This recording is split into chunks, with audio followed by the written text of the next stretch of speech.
And in terms of sort of the movement, the way everyone's sort of been talking about it and talking about escaping the matrix. When you tell your friends that or your family, have you encountered skepticism about that at all?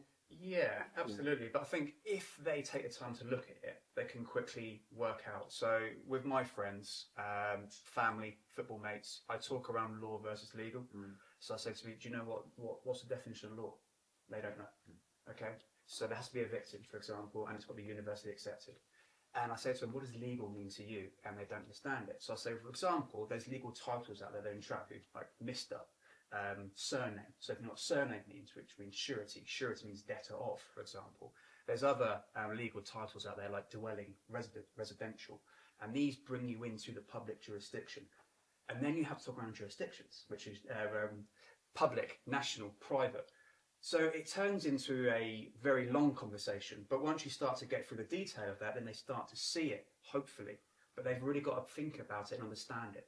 If they just kind of give part of their ear to the conversation, then they're not going to get it, because it's not just legal versus law, there's jurisdictions as well, so it's multi-layered.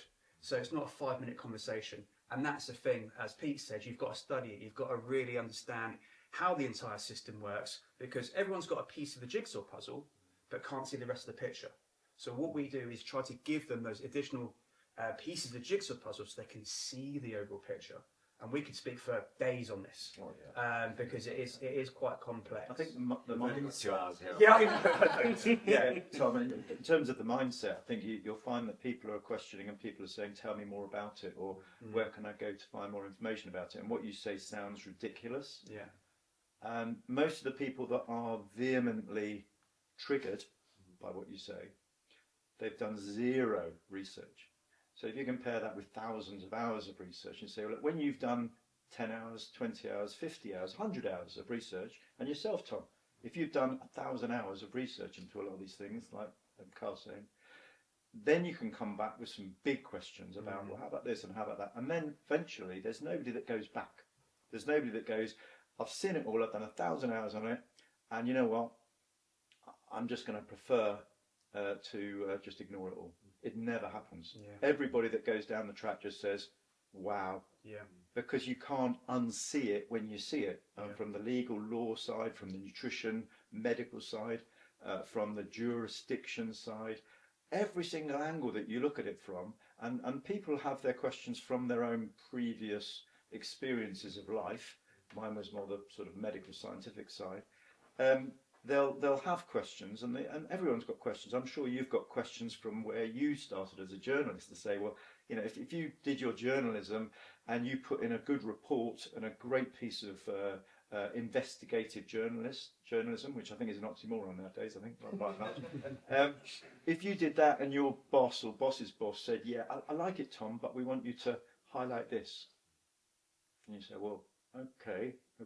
There gets a point where you say, well, hang on a minute, I'm challenging this. Why are you doing it? Then you find out that their boss's boss is a shareholder of a company that's doing that lifting of something, brand or whatever it might be. Then you're compromised. Then you say, what should I do? What should Tom do? I want to be open, honest. I want to basically give people a fair understanding of a situation. That's what journalism, I suppose, should be. And I've got this bias going in. I can either tell them to get stuffed and change my job, got a mortgage like everyone else, you think you're not going to do that, so you bend and bend and bend. And I think the people in the Sovereign Project have bent so far where most of them have just said, I'm not taking it anymore. And everyone's got their breaking point where they say, I'm not doing this anymore because I can't sleep at night. And that's where most people, doctors, are thousands of doctors, they just can't sleep at night because they realise they've been living a lie. I have a different type of story in particular. I was chatting to a friend of mine. She's very wealthy, very well off. Her life is organized from financial point of view, from where she is with business and everything, properties, etc. And I said to her that taxes is an option. And she's like, what? What do you mean? She is working with professionals to optimize her taxes in the legal system. So she's very smart.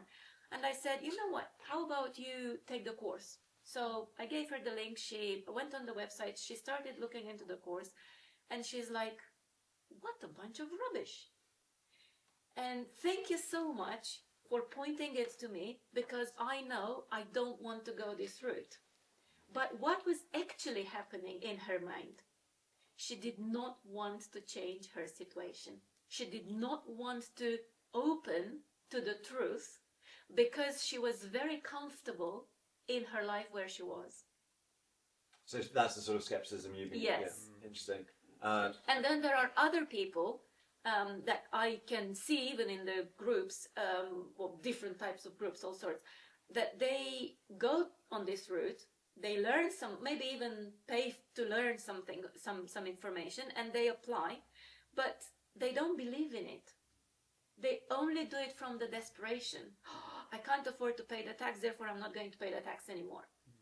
They don't believe that they have the authority to decide, and they get caught and they get into more trouble because they only take one piece of the puzzle, as it's been said. If you only take one piece of the puzzle, you get caught and you get even more trouble. So the question is, how do they get caught for tax evasion, right? So because tax is contractual, you got then look at legal titles like income and salary, which are legal titles. Surname is a legal title. So if you don't pay your tax but you agree to the title surname, you're a taxpayer. You just lost the game, right? So then you have to look at fee and donations, which are not taxable. So I suppose on that, I mean, hey, very few people enjoy paying tax. It seems natural. Some people do, I'm sure. And just on the point, actually, I mean, I've actually never had an editor tell me to highlight on. They might say something's rubbish or good, but it's always been my stuff. So happy at Sky with that. But yeah, in terms of that, I can see where people come from, especially as that as a final point, as you're saying about people not wanting to do that. And one of the criticisms of the sovereign movement is some people describe it as pseudo-legal, and this doesn't necessarily have a bearing, and that seems to be the case that when it comes to court, like I don't know, for instance, if your tax bill, you managed to get that down from your building work, but does it translate to success? What do you think of that criticism that as a pseudo-legally is not? It's funny when they say pseudo-legalese. You see, the average person doesn't even know what legal means, and that's where they're going wrong. By the way, I always hear the term sovereign citizen, which is an oxymoron. You can't be sovereign and a citizen. Citizen means slave to the city. Okay, you're a slave to a corporate jurisdiction. You're an employee, and you've got to do as you're told. That's what citizen means. Sovereign is the other end of the spectrum, that you control your own life, that no one can tell you what to do. So you can't be sovereign citizen. So let's touch on the basics. I think if we understand what the basics are, you'll understand what the Sovereign Project's all about. Legal means contract, period. That's it. Okay, so it means that two people can sit down and create a contract which becomes legal. Okay, so they'll sit down, they'll make a decision, they'll write it down, two people will sign it. Now that legal contract only applies to them, doesn't apply to anyone else. Okay, so if me and you, we have a contract, we sign it. Let's say we all decide that me and you, we're going to wear t-shirts on Wednesday and have to be yellow. So we write it down in a contract, and that becomes legal between me and you. That is law between our little legal jurisdiction. It doesn't apply to anyone else. Now, if they want to join in, we can say, yes, you can be part of this legal jurisdiction if you want. Put your signature there, and now they are part of this legal situation. So when people go pseudo-legal, they don't even know what legal means. The sovereign deals with law, okay? So law, there's two types of law. Law, we've got to understand what law is. Law itself is beyond man's reach. You cannot change it, all right? If you're religious, you can say it comes from God. Only God can change law. He can make gravity go up if he wants. So these are laws that are beyond man's reach. We cannot change them. Murder will always be wrong. Theft will always be wrong. Now, to break a law, there has to be a victim. All right? So that'll be like if someone says, you've stolen from me, well, there'll be a victim that's broken the law, okay? Then there is law within a man's dominion. Now, only a man, and when I say man, that is a species, not human. Human is colour of man. I am man, the species. Only man has rights. So a man or woman, man with womb, are equal sovereigns. So to speak your own law, that's what jurisdiction means, by the way, law speak, you have to be alive. So only a living, breathing man or woman can be sovereign, and they can speak their law in their dominion. So a state can't be sovereign? No, because it's a corporation.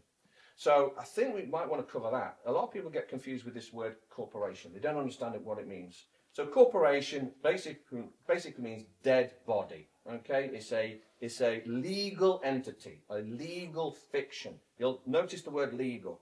Legal just means it's been written down on a piece of paper. It's a two-dimensional piece of paper. Does not exist in the three-dimensional world of the living. It's legal. Mickey Mouse doesn't exist in real, but he is on a piece of paper. He's a drawing. Legal fiction. Okay, so a corporation is a legal fiction that's created by a group of people. And there's multiple different types of corporations. The average person thinks it's like a big business or something like that. Stereotypical, in New York, big office building sort of stuff.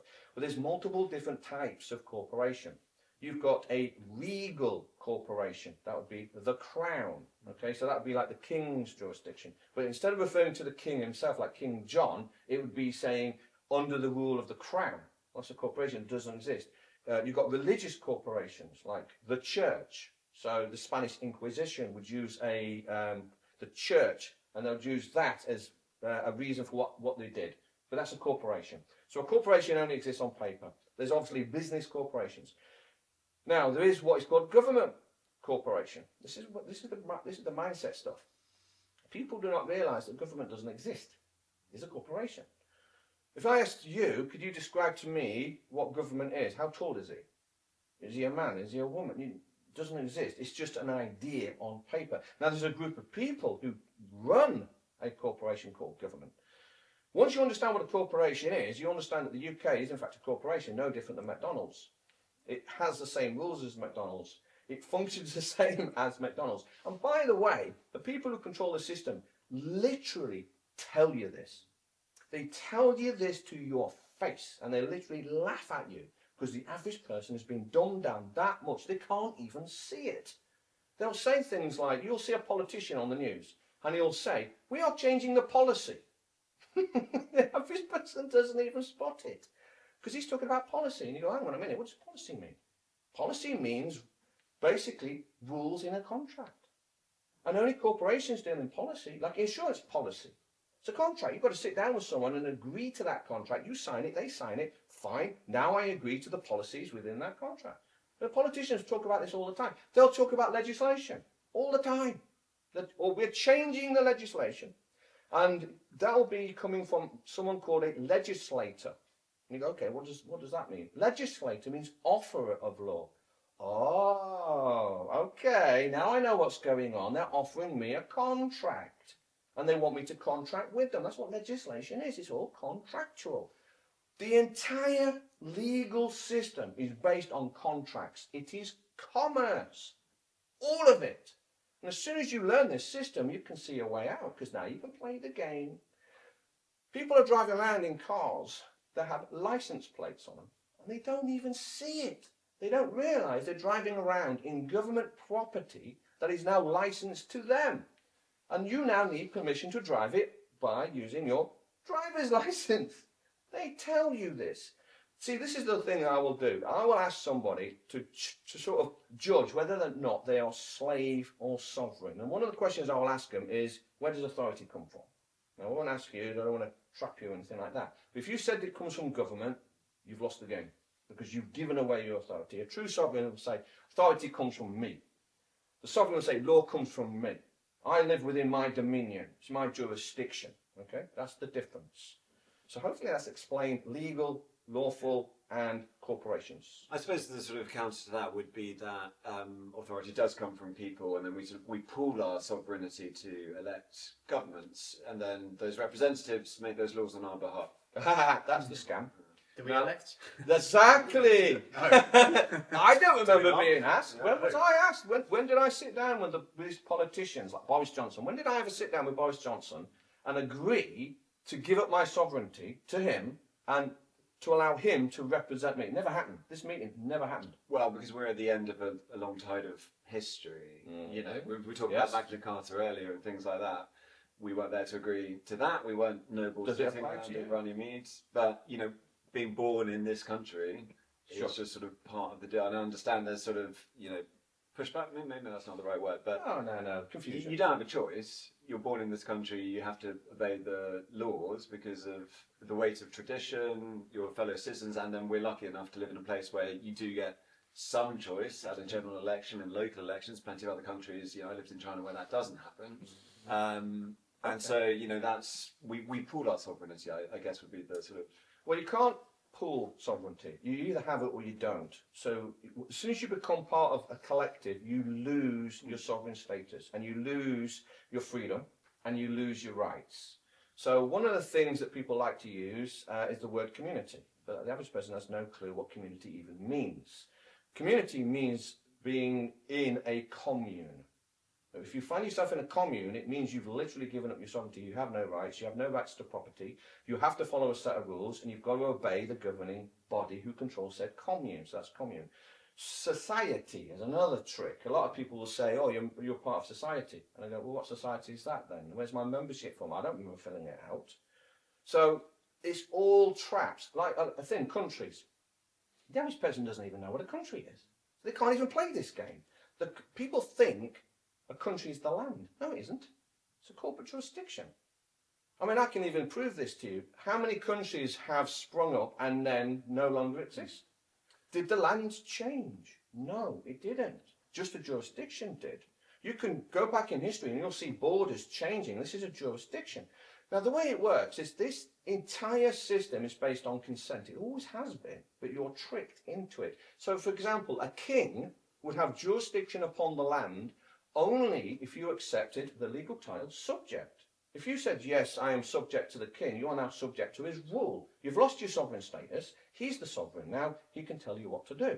Like I mentioned earlier, the word citizen basically means slave to the city. You're an employee. I'm not a citizen. I'm not a civilian. I'm not a member of the public. So here's the word, member of the public. They are telling you.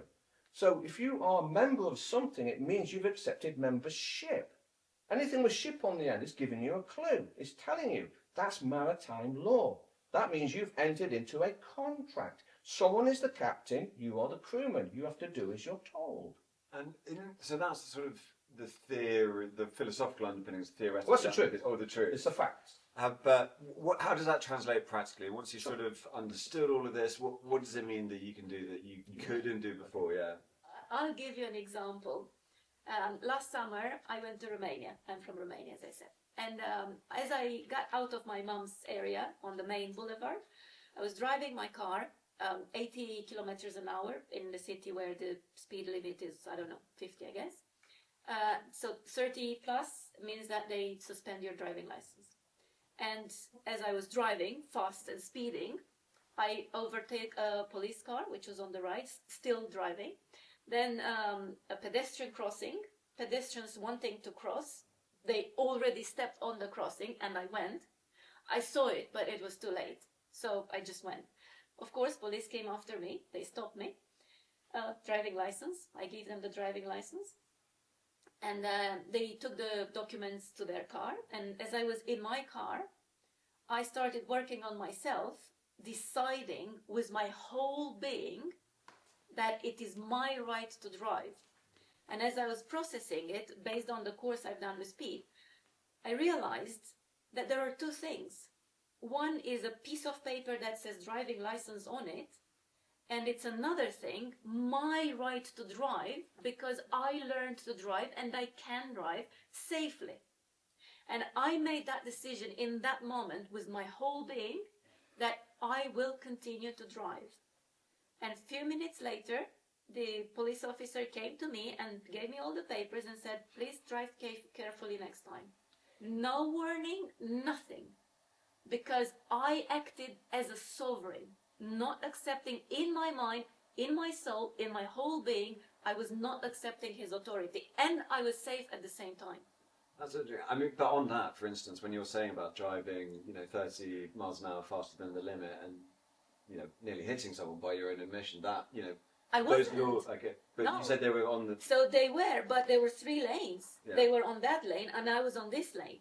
They were far from me. I was not putting anyone's life in danger whatsoever. I suppose that's why I'm maybe getting into a wider point about laws, as I understand them, coming from a different perspective. I think you don't want to agree with that. But they're there to protect. As Pete said before, though, that where's the victim? If there's a victim, then that victim will come forward and say, "You wronged me," and therefore the law would say that you need to right the wrong. You know? So if there isn't a victim, then you think, well, who's gaining from this interaction? And it's a contractual interaction to take money from you by the police to make more money for them. And it's a business. I mean, they admit it's a business. Yeah. And all of these things, parking, fines, and all of that is all a business. And once you realise that, you know, when you say, how does it change your life? It changes everything, because you realise what's coming. You know, and pre-warned, pre-armed helps you a lot in these situations, because you realise the game. And when the policemen, who some of them, just like when I was in the NHS for a while, working with the NHS, when you're working with the police, these people are great people. They're lovely people, and they're doing a great job.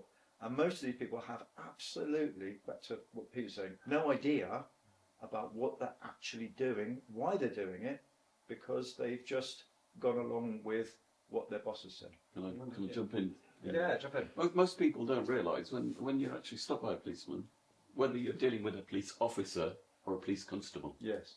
they're the jurisdiction differences. Yeah. Totally different.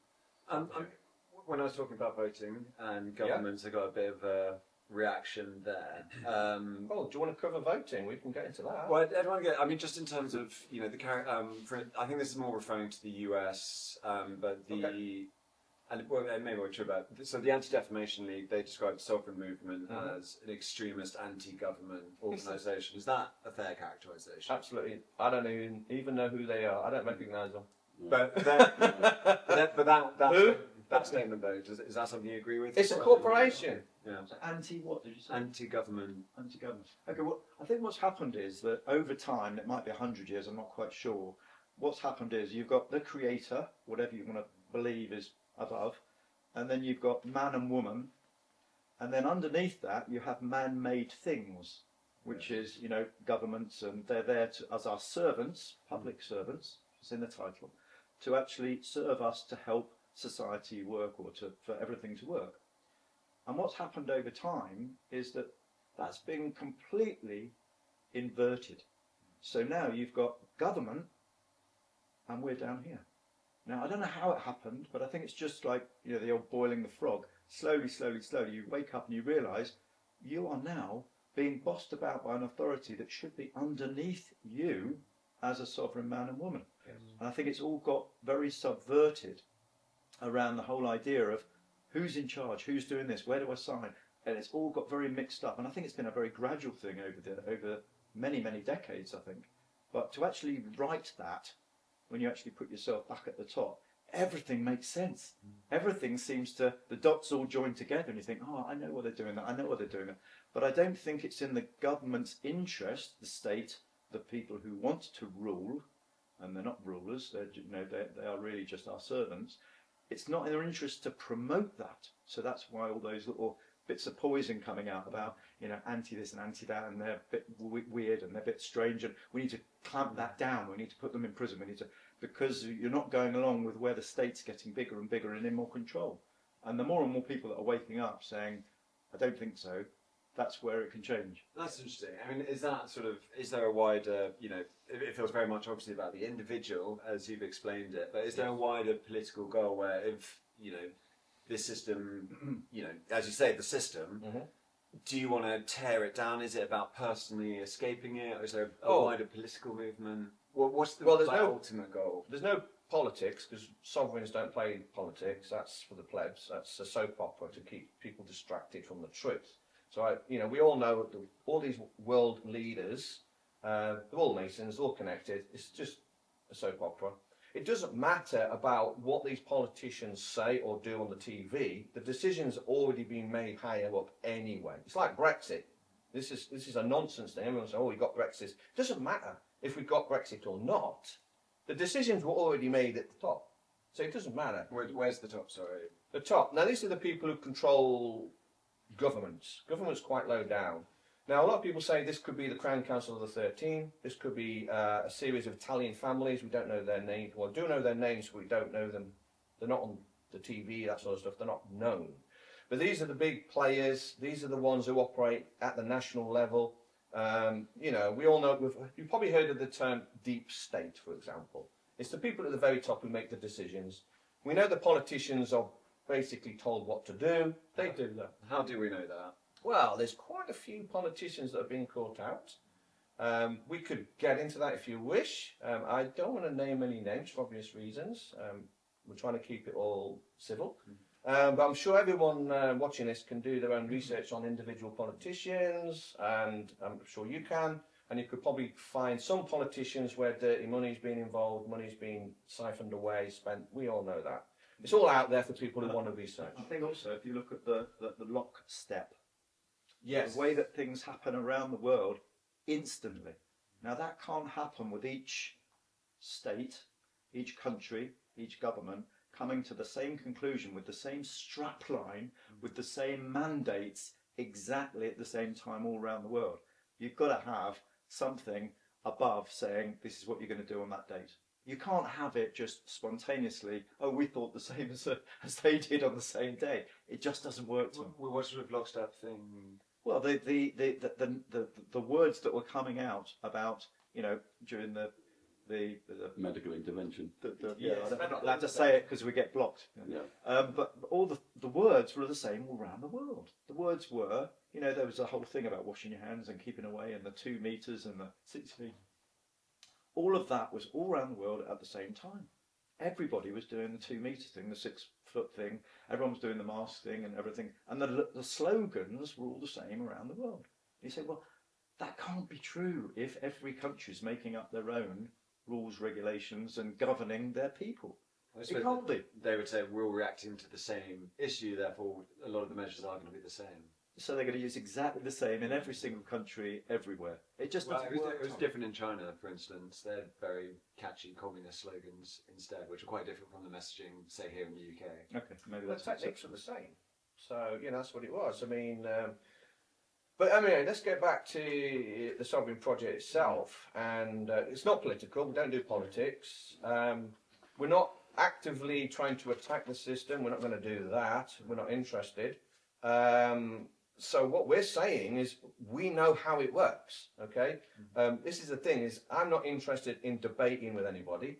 I'm not interested in debating my freedom, because my freedom is not up for debate anyway. We will not interfere in commerce. We're not going to do any of that. We don't do protesting, we don't do petitioning, we don't do voting or anything like that. Not interested. By the way, if you do all of those things, if you petition, it means you've accepted the obligation that you're petitioning against. You've lost already. So don't do that. So we don't do any of that. We're not going to do any of this. Not interested. All we are, and our numbers are growing, are professional, responsible people, men and women, who say we can control our own lives and we have the right to run our own lives, and we do not wish to enter into a contract with these corporations. Thank you very much, but offer declined. I think one of the things that Pete says to everybody, which I think dispels quite a lot of the myth, is he just says, do the research. If you put the time in, you find out for yourself, and then you know. And once you know, you know. But he's not telling you. He's never told me anything. He's just said, I found this out. Go and find out yourself. So I did. You know, go and look out, and you look out all these videos and interviews and documents and legal documents, you know, hundreds and hundreds of them, and you say, my God, he's right. And not only that, I found this out and found that out.